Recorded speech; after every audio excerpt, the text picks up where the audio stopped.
तो चलिए स्वागत है आपका मेरे इस YouTube चैनल में। तो आज इस वीडियो में बहुपद के थ्योरी के बारे में बात करने वाले हैं। तो चलिए देख लेते हैं। देखिए यहाँ पे बोल रहा है कि बहुपद के पद, आखिर हम बहुपद के पद कहते किसको हैं। पिछले वीडियो में आप लोग देख चुके थे कि बहुपद कितने प्रकार के होते हैं, पद के आधार पे या फिर घात के आधार पे। ठीक है, तो बहुपद के पद हम कब कहेंगे, तो मान लेते हैं, माना कि px कोई बहुपद है जो इस प्रकार से है कि a0 मतलब a0 plus a1 into x plus a2 into x के स्क्वायर, इस हिसाब से चलते जा रहा है। a0 1 2 ऐसे कर सकते, कहां तक, n तक गया है। ठीक है, इसी प्रकार से 1 2 3 4 5 ऐसे करते करते n तक चला गया है, यानी कि ये क्या है, बहुपद है। अब देखेंगे इसमें a0 माने जो गुणांक होता है, जैसे देखिए a0 यानी प्लस के पहले, जैसे आप देखेंगे a0 प्लस है, यहाँ पे प्लस है तो एक बाद ये बढ़ गया। ठीक है, तो a0 a1 x a2 x square dot dot an x n जो होगा, इसी को हम बहुपद के पद कहते हैं। यानी कि बहुपद के अगर पद को चुनना होगा तो आप क्या करिए, प्लस और माइनस अगर दिख जाए तो ओकर पहले ओकर बाद वाला एगो पद बन जाता है। ठीक है, जैसे यहाँ पे प्लस है तो इसके पहले ये है तो एक पद, इसको हम एक पद बोलेंगे, इसको दूसरा पद बोलेंगे, इसको तीसरा बोलेंगे, इसको डॉट डॉट यानी कि एनवा पद बोल सकते हैं। ठीक है, अब देखिए, तो इसी को हम बहुपद के पद कहते हैं। अब देखिए बहुपद का आखिर मान हम किसे कहेंगे, तो जैसे मान लेते हैं कि px कोई बहुपद है, px क्या है, बहुपद है, तो px बहुपद यानी x में एक बहुपद है और a एक वास्तविक संख्या है। a क्या है, वास्तविक संख्या है, जो कि हम x के जगह पर क्या रखने वाले हैं, a रखने वाले हैं। तब हम देख रहे हैं कि px में x के स्थान पर a रखने से बहुपद का जो मान प्राप्त होता है उसे x बराबर a पर बहुपद का मान कहते हैं। इसे pa से सूचित किया जाता है। जैसे देखिए, माना कि यहाँ पे बहुपद हम रख दिए हैं, क्या, px बराबर कोई बहुपद है 5x के power a square minus 6x minus 3। अगर हम क्या करते हैं कि x यहाँ पे x है, x के जगह पर अगर हम a बैठा देते हैं, यानी कि इसको लिखेंगे x बराबर a रखने पर, तो जहां जहां x होगा वहां वहां a आएगा। यानी देखिए p है तो इसको p लिखेंगे, x है x के जगह पर a हो गया, x a नहीं, x अब नहीं रहा है, अब a बन गया है बराबर 5 यहाँ पे दिख रहा है। अब x के जगह पर a लिखेंगे तो a स्क्वायर हो जाएगा माइनस 6x के जगह पर a माइनस 3। तो जो ये मान हुआ ना, इसी को हम बहुपद के मान कहते हैं। अब a की जगह पर 1 2 3 कुछ भी हो सकता है, वास्तविक संख्या। ठीक है, अब देखिए बहुपद के शून्य या फिर शून्यक का अगर बात करें तो देखिए शून्य का मतलब क्या होता है, शून्य का मतलब शून्य। अगर हम उस बहुपद में चर का मान अगर हम कुछ रखते हैं और पूरा बहुपद अगर शून्य हो जाता है, तब हम कहते हैं कि जो मान हम रखे थे वह मान ही उस बहुपद का शून्य कहलाएगा। यानी कि देखिए संख्या, मान लेते हैं कि संख्या a जो है बहुपद p का शून्य कहलाएगा। बहुपद px का शून्यक a कहलाएगा। कब कहलाएगा, जब अगर हम बहुपद में x के जगह पर a रखें और कौची आ जाएगा, पूरा मान 0 हो जाएगा। अर्थात यदि बहुपद px का मान x बराबर a पर अगर शून्य हो गया, माने x के जगह पर हम a रखें और अगर बहुपद का पूरा मान शून्य होगा, तब हम कहेंगे कि x के जगह पर a रखे थे ना, तो a ही वह बहुपद का शून्य कहलाएगा। अब देखिए बहुपद में यदि चर का कोई निश्चित मान रखा जाए, बहुपद में अगर चर का कोई हम मान निश्चित रख लेते हैं, जैसे x बराबर 1 रख दिए, ठीक है, और उस बहुपद का मान शून्य हो जाए तो वही मान उस बहुपद का शून्य कहलाता है। जैसे देखिए px बराबर यहाँ पे दिया गया है। अब हम क्या करें कि x के जगह पर 1 रख रहे हैं। x की जगह क्या रख रहे हैं 1। अब देखते हैं तो देखिए यहाँ पे हम रखेंगे px ना लिखिए, यहाँ पे x है ना, x के जगह पर 1 रखेंगे। x के जगह पर x हटेगा, x के जगह यहाँ पर 1 आ जाएगा। बराबर है तो बराबर x स्क्वायर यानी कि x के जगह पर 1 तो 1 के स्क्वायर माइनस 3 इंटू एक्स के जगह पर 1 तो यहाँ पे लिख देंगे 1 और इसके बाद प्लस तो इसके बाद प्लस 2। अब इसको हल कर लेते हैं तो हम क्या पाएंगे, हम पाएंगे कि 1 के स्क्वायर 1 ही होता है, 3 एकम 3 होता है प्लस 2। तो हम यहाँ पे देख रहे हैं कि 2 और 1 3 में से 3 गया, बाकी बचा 0। यानी कि इस बहुपद में x के मान 1 रखा गया तो बहुपद का कौन सा आ गया 0। तब हम कहेंगे कि बहुपद px का जो एक है एक ही कौन सी है शून्यक है। यानी कि x बराबर 1 रखने पर क्या हो रहा है, बहुपद का मान शून्य हो जा रहा है। तो एक को हम कौन सी कहेंगे, शून्यक कहेंगे। ठीक है। अब देखिए एक घातीय बहुपद, एक घातीय बहुपद जिसे हम रैखिक बहुपद कहते हैं, ax प्लस b का अगर शून्य, x का वह मान हो सकता है जो ax प्लस b बराबर 0। अगर बात करा जाए कि ax प्लस b बराबर 0 होगा, ठीक है, x का मान कितना होगा कि बहुपद का मान 0 हो जाएगा। तो अगर निकालना है तो हम क्या करेंगे, ax प्लस b बराबर 0। अब हमको निकालना, b को उधर भेज देते तो माइनस b, इसलिए अब a है गुना में तो गुना का उल्टा क्या होता है, बटा में भागा, यानी कि x बराबर माइनस b बटा a। अगर हम बहुपद, ये जो बहुपद यहाँ पे दिख रहा है इसमें x के जगह पर माइनस b बटा अगर a रखें तो ये बहुपद क्या हो जाएगा, 0 हो जाएगा। जैसे देख लेते हैं a अब x के जगह पर माइनस b बटा a रख देते हैं, माइनस b बटा a प्लस b। ठीक है। अब देखिए तो a से खत्म हो गया माइनस b और प्लस b, तो क्या देखे इहो से खत्म हो गया, पूरा 0 हो गया। यानी कि इस हिसाब से आपको फार्मूला लगाया जाएगा, आपको थ्योरी याद करना पड़ेगा। देखिए अब बिना थ्योरी के भी आप मैथ को बना सकते हैं, ऐसा बात नहीं कि मैथ आपको बनबे नहीं करेगा, लेकिन अगर आपको ऑब्जेक्टिव बनाना होगा तो इसका सहारा आपको लेना ही होगा, और ना तो आपको सिर्फ रटने से काम होगा नहीं। बाकी आप पे निर्भर करता है कि आप थ्योरी को देख सकते हैं, अन्यथा आप थ्योरी को नहीं भी देख सकते हैं, कोई दिक्कत नहीं। लेकिन मैं तो यही कहूंगा, यदि आप बढ़िया से पढ़ना चाहते हैं और कुछ करना चाहते हैं तो आप थ्योरी को हमेशा पढ़िए। ठीक है। तो देखिए अब यहाँ पे लिखे कि अचर पद x का गुणांक, तो देखिए ये जो b था, b क्या है जी, अचर है। अचर क्यों है, क्योंकि देखिए एकरा में न तो x y z है, मतलब ये b अचर है। b के जगह पर कोई निश्चित मान ही हो सकता है, लेकिन x के जगह पर कुछ भी रखा जा सकता है। तो देखिए b हो गया अचर पद, और x जो a है, a को हम गुणांक कहेंगे क्योंकि a केकरा बगल में है, x के पहले है। ठीक है। तो गुणांक का परिभाषा यानी कि x का गुणांक है a, तो इस हिसाब से ये हो चुका है। आप फटाफट स्क्रीनशॉट कर लीजिए।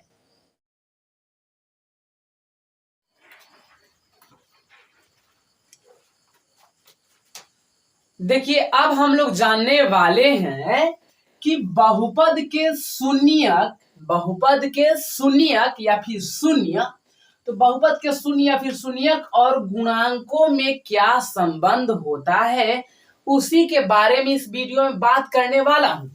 तो देखिए यहाँ पे प्रमेय होता है, जैसे आप लोग फार्मूला याद किए होंगे कि अल्फा प्लस बीटा बराबर माइनस बी बटा के ए होता है, और अल्फा इंटू बीटा बराबर सी बटा के ए होता है। इतना आपको पता होगा, ठीक है, इतना आपको पता होगा। लेकिन आखिर वो कैसे होता है इसको हम समझने वाले हैं। तो प्रमेय बोल रहा है कि यदि अल्फा बीटा किसी द्विघातीय बहुपद ए एक्स के square plus B X plus C के शून्यांक हो, यानी कि शून्यक हो, तब अल्फा प्लस बीटा बराबर माइनस बी बटा ए होगा और अल्फा इंटू बीटा बराबर सी बटा ए होता है। ये आपको सीध कर करके लाम देना है। अच्छा, अब यहाँ पे एक बात और समझिए कि अल्फा प्लस बीटा को हम शून्यकों का योगफल कहते हैं। अल्फा प्लस बीटा को क्या कहेंगे? योगफल। योगफल का मतलब जोड़ होता है, तो अल्फा और बीटा के बीच में जोड़ होना चाहिए, तो इसको योगफल कह लेंगे। और गुणनफल का मतलब होता है गुना, यानी कि अल्फा और बीटा के जगह पर गुना रहेगा तो उसको हम गुणनफल कहेंगे, यानी अल्फा इंटू बीटा को शून्यकों का गुणनफल कहते हैं। तो चलिए इतना हो गया। अब अगर बात करें हमको सिद्ध करना है तो हम लिखेंगे सबसे पहले कि दिया है कि क्या दिया है, तो दिया है कि अल्फा और बीटा जो है बहुपद कौन सी है? शून्यक है। या दिया है कि बहुपद A X square plus B X plus C का दो शून्यक अल्फा और बीटा है।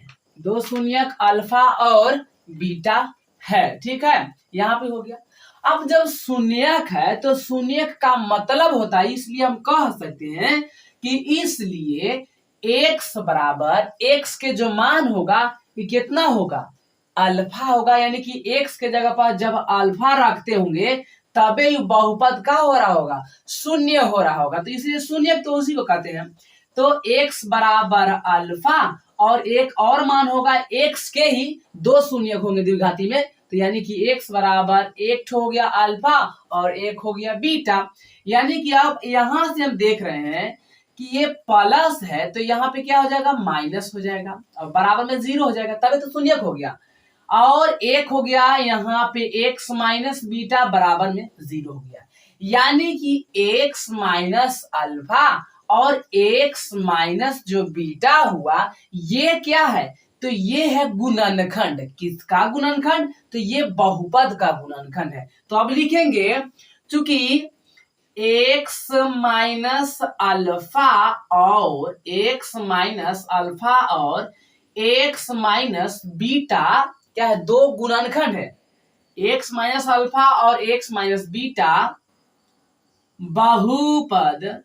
बहुपद A X square plus B X plus C का गुणनखंड है। जब गुणनखंड है तो इसको हम इस प्रकार से लिख सकते हैं कि x minus alpha into x minus beta बराबर क्या कर सकते हैं? जीरो। यानी कि ये जो जीरो होगा ये कितना बराबर? इसी का ना गुणनखंड है, इसी का गुणनखंड है। यानी कह सकते हैं कि A X square plus B X plus C इतना बराबर इतना लिख सकते हैं, या फिर इसको हम कह सकते हैं कि A X square plus B X plus C बराबर इसका जब हम गुणनखंड करेंगे तो क्या आ रहा है? यानी कि गुणनखंड हम करेंगे ना इसका तो ये आ रहा है, इतना आएगा। लेकिन इतना ही नहीं आएगा, क्योंकि देखिए यहाँ पे अल्फा आपको पता नहीं है, कोई निश्चित मान आपको पता नहीं है, इसलिए हम यहाँ पे क्या करेंगे कि एक लगा लेंगे कांस्टेंट। ये क्या करेंगे? कांस्टेंट, यानी कि अचर पद। यहाँ पे अचर पद देवे से कोई दिक्कत परेशानी की बात नहीं है, क्योंकि अगर हम यहाँ पे बराबर में जीरो करें, ठीक है, क्योंकि शून्यक है तो के का हो जाएगा? जीरो हो जाएगा, तो कोई दिक्कत परेशानी की बात नहीं। यानी कि हम लिखेंगे यहाँ पे के, यहाँ पे लिख सकते हैं कि जहां के क्या है? तो जहां के बराबर अचर पद है, के बराबर अचर पद है। तो चलिए यहाँ पे हम लिख लेते हैं।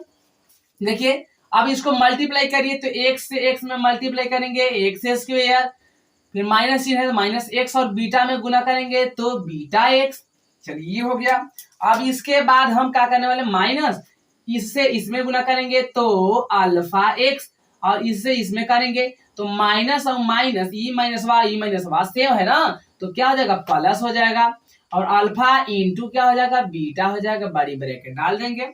अब यहाँ पे हम देखने वाले हैं कि k इंटू एक्स स्क्वेयर, देखिए इसमें भी x है और इसमें भी x है, इसमें भी माइनस और इसमें भी माइनस, तो माइनस ले लेंगे कॉमन और साथे साथे x भी ले लेंगे कॉमन, तो यहाँ पे बच जाएगा बीटा प्लस में हो जाएगा और अल्फा भी हो जाएगा प्लस में, तो बीटा प्लस अल्फा लिख देंगे, बीटा प्लस अल्फा और इसके बाद प्लस है तो प्लस अल्फा इंटू बीटा, यहाँ पे इस हिसाब से हो गया।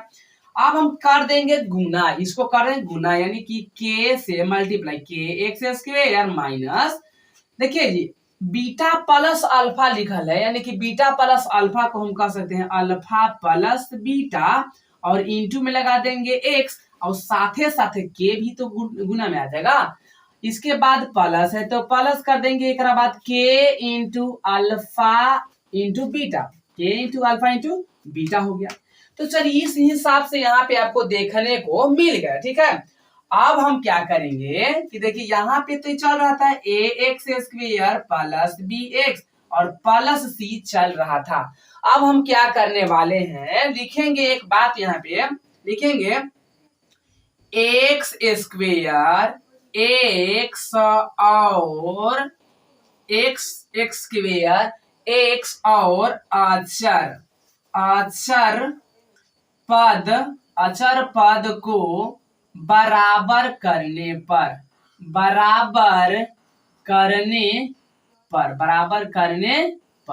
ठीक है। यहाँ पे हम क्या कर रहे हैं, बराबर कर रहे हैं, तो बराबर करने का क्या मतलब हुआ, बराबर करने का मतलब यहाँ पे हुआ कि देखिए एक्स स्क्वायर की इधर गुणनफल गुणांक कितना है, a है, यानी कि a और इसमें एक्स स्क्वायर गुणांक कितना है, k है, यानी कि a बराबर, अगर इधर a लिख रहे हैं तो इधर वाला k लिखेंगे यानी कि a बराबर k, इसको मानेंगे समीकरण 1, ठीक है। अब देखेंगे x का गुणांक अगर बात करा जाए तो x के गुणांक क्या है, इसमें b है, तो इसमें हो गया b, और इसमें अगर x के गुणांक देखा जाए तो यानी कि x को छोड़ के जितना भी होगा वही गुणांक है, यानी कि x हटाएंगे यानी कि k भी होगा गुणांक और अल्फा प्लस b भी होगा गुणांक, और माइनस है तो माइनस लिखेंगे और k into alpha plus beta यहाँ पे हो गया। इसको अगर चाहे तो हम समीकरण 2 मान लेते हैं, ठीक है। अब क्या करेंगे, इसको लिखेंगे अब अचर पद, तो अचर पद यहाँ पे c है और इसमें अचर क्या है, तो अचर पूरा ही एकदम इतना जो है ना ये सब अचर है, तो हम लिखेंगे k अल्फा इंटू बीटा, इसको मान लेते हैं समीकरण 3, ठीक है। अब देखिए हम क्या करने वाले हैं, बारी बारी से इसको मान रखने वाले हैं। देखिए समीकरण 1 से हमको पता है कि k के जगह पर a रखा जा सकता है, तो चलिए समीकरण 2 में पहले रख देते हैं। समीकरण 2 में k का मान रखने पर तो देखिए समीकरण 2 आप यहाँ पे देखेंगे तो b बराबर minus k into alpha plus में बीटा है। अब हम यहाँ पे क्या कर रहे हैं कि k के जगह पर देख रहे हैं कि k बराबर a है, k बराबर a है, लेकिन k अब नहीं लिखेंगे, माइनस है तो माइनस लिखेंगे, k के जगह पर a रख देंगे और अल्फा प्लस बीटा रख देंगे। अब हम यहाँ पे देख रहे हैं कि हमको अल्फा प्लस बीटा का मान निकालना है, तो a जो है गुना में है तो गुना के उल्टा होता है भाग, यानी कि b बटा में माइनस a, और माइनस नीचे लिखाता नहीं है इसलिए माइनस यहाँ पे हो जाएगा और बराबर अल्फा प्लस बीटा, यानी कि हम यहाँ से फार्मूला यहाँ पे प्राप्त कर चुके हैं कि अल्फा प्लस बीटा बराबर माइनस बी बटा में a होता है। तो इस हिसाब से हम क्या करते हैं, मान निकालते हैं, ठीक है। अब हम चलते हैं, अल्फा प्लस बीटा तो निकल गया, अब हम क्या करने वाले हैं, समीकरण 3 में भी यही काम करने वाले हैं। लिखेंगे समीकरण अब समीकरण 3 में k का मान रखने पर ठीक है, रख रहे हैं k का मान, तो समीकरण 3 एक बार लिख देते हैं, c बराबर k into alpha into beta, C रहेगा, के जगह पर बोल रहा है कि समीकरण 1। तो देखिए समीकरण 1 से हमें पता है कि के बराबर ए है, तो के नहीं लिख के हम ए लिख देंगे और अल्फा इंटू बीटा, अब बगल में लिख देंगे कि ए कहां से है, तो लिखेंगे चूंकि के बराबर ए आपको पता है समीकरण 1 से, समीकरण 1 से पता, इसलिए इतना लिख दिए। अब देखिए अल्फा इंटू बीटा का मान निकालना है, इसलिए ए को हम हटाएंगे, तो ए उधर मल्टीप्लाई में इधर डिवाइड में आ जाएगा, यानी भाग में आ जाएगा, तो अल्फा इंटू बीटा बराबर भी हमको मालूम चल गया।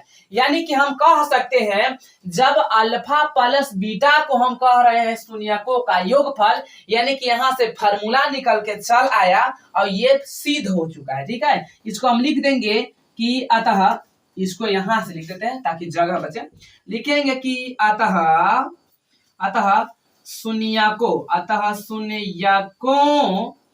का योगफल को हम लिखते हैं अल्फा प्लस बीटा से, और अल्फा प्लस बीटा बराबर माइनस बी बटा ए आ गया। ठीक है, तथा गुणनफल अल्फा इंटू बीटा बराबर सी बटा ए, यही हमारा क्या हो गया आंसर, यही हमारा फार्मूला निकल के चल आया। तो आप लोग ले लीजिए फटाफट स्क्रीनशॉट।